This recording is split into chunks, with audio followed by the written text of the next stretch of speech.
ఇటివ్వు.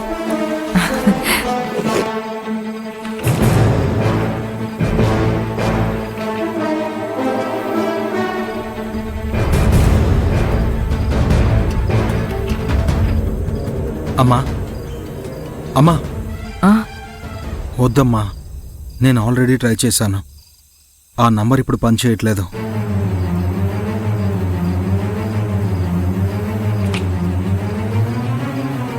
ఈ ఫైల్లో దేవి వదిన పేరు, వయసు తప్ప ఆమె సిటీలో ఉన్న హాస్టల్ నంబర్, వార్డెన్ పేరు మాత్రమే ఉంది. ఆ హాస్టల్ ఇప్పుడు లేదు, ఆ వార్డెన్ కూడా ఇప్పుడు లేరు. నేను పూర్తిగా చెక్ చేశానమ్మా. ఇందులో కూడా నాకు ఏదో దురాలోచన కనిపిస్తోంది అర్జున్. సుభద్ర చెప్పింది నాకు కరెక్టే అనిపిస్తోంది. దేవి ఏదో తప్పుడు ఉద్దేశంతోనే అభిని ప్రేమించి పెళ్లి చేసుకుందనిపిస్తోంది. అది మన ఆస్తి మీద ఆశపడే తను ఈ ఇంటికొచ్చింది అర్జున్. అలా సుభద్ర చెప్తున్నప్పుడల్లా నేను నమ్మలేదు అర్జున్. జరుగుతున్న సంఘటనలు చూస్తూ ఉంటే నాకు ఏది కరెక్ట్గా అనిపించడం లేదు బాబు. అమ్మా కాదురా, ఎందుకు దాని బయోడేటాలో ఏ డీటెయిల్స్ లేవు? దాని ఊరు పేరు, ఫ్యామిలీ డీటెయిల్స్ ఏవి ఇందులో లేవు కదరా. సరే, అదొదిలే. నేనిది ఊహించలేదు. దేవి విషయంలో మనం ఊహించింది మాత్రమే ఎప్పుడూ జరుగుతుంది. ఇదిగో, ఇది టేబుల్ పైన పెట్టి వెళ్ళు.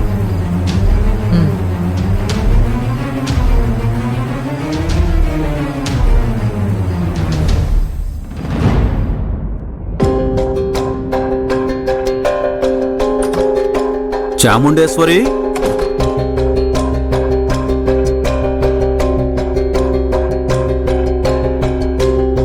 ఇంత రాత్రి వేళ చాముండేశ్వరి ఎక్కడికి వెళ్ళింది? ఇంట్లో కనిపించడం లేదు. టాబ్లెట్స్ వేసుకోవాలి.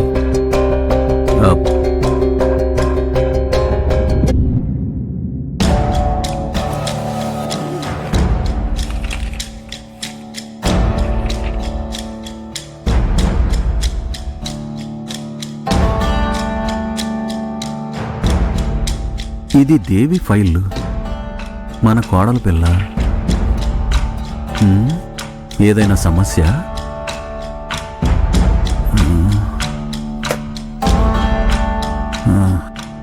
చాముండేశ్వరి ఎక్కడా? చాముండి, భోంచేసి ఎంతసేపు అయింది? నువ్వింకా టాబ్లెట్స్ వేసుకోలేదు. ఏంటి, ఆఫీసులో ఏదైనా సమస్య? అంత టెన్షన్ గా ఉన్నావు? ఏదైనా సమస్య ఉంటేనే టెన్షన్ గా ఉంటావు. ఏమైంది చెప్పు. దేవి ఎవరు, వాళ్ళ అమ్మ నాన్న ఎవరు, తన ఫ్యామిలీ బ్యాక్గ్రౌండ్ ఏంటో తెలుసుకుందామని ఆఫీస్కు వెళ్లి అర్జున్ని సర్చ్ చేయమని చెప్పాను. దేవి మన ఆఫీస్లోనే కదా అకౌంట్ సెక్షన్లో జాబ్ చేసింది. అయితే అది జాయిన్ అయినప్పుడు జాయినింగ్ రిపోర్ట్లో తన గురించి, తన ఫ్యామిలీ గురించి డీటెయిల్స్ అన్నీ కూడా కాంటాక్ట్ నెంబర్తో సహా ఉండాలి కదా. అవును, కానీ లేవండి. దానికి సంబంధించిన ఒక్క ఫ్యామిలీ డీటెయిల్ కూడా లేదు. హాస్టల్ అడ్రస్, ఎవరో వార్డెన్ నెంబర్ మాత్రమే ఉందండి.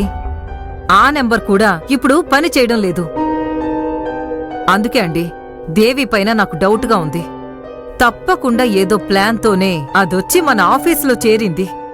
అభితో స్నేహం చేసింది. జాబ్ వదిలేయగానే దాన్ని జాయినింగ్ రిపోర్ట్ కూడా మార్చేసి వెళ్ళిపోయింది. దాని ఉద్దేశం ఏంటి? అది ఎందుకు ఇలా చేస్తోంది? అదే నాకు తెలియడం లేదండి. ఆలోచిస్తున్నాను. ఏంటి చాముండి, నువ్వు దేవి ఏదో విదేశానికి చెందిన తీవ్రవాదిలా ఇంత సీరియస్గా మాట్లాడుతున్నావు? తను మన ఇంటి కోడలు. అభి బిడ్డని కడుపులో మోస్తోంది. తను అమాయకురాలు చాముండి. నోరు ముయ్యండి. నేను ఇంతగా చెప్తూ ఉంటే మీకు ఏది తప్పుగా కనిపించడం లేదా? తను చాలా మంచి అమ్మాయి. నాకంతా కరెక్ట్గానే కనిపిస్తోంది. అవునండి, మీకు ఎప్పుడు అంత కరెక్ట్గానే కనిపిస్తుందండి. మీరందర్నీ నమ్ముతారు. ఇలా నమ్మి నమ్మి అంత కరెక్ట్గా ఉంది అనుకుని అన్ని కోల్పోయి ఆత్మహత్య చేసుకుని చచ్చిపోవడానికి మీరు వెళ్లారు. మీకు కొంచెం కూడా బాధ్యత లేదు, లోక జ్ఞానం లేదు. మంచివాళ్లెవరు, చెడ్డవాళ్లెవరని వేరు చేసి చూడ్డం కూడా తెలీదండి మీకు. You are a zero. కావచ్చు చాముండి, నేను చేతగాని వాణ్ణే కావచ్చు. అందువల్లే అందర్నీ నమ్మి అందరితో కూడా సులభంగా కలిసిపోతున్నాను.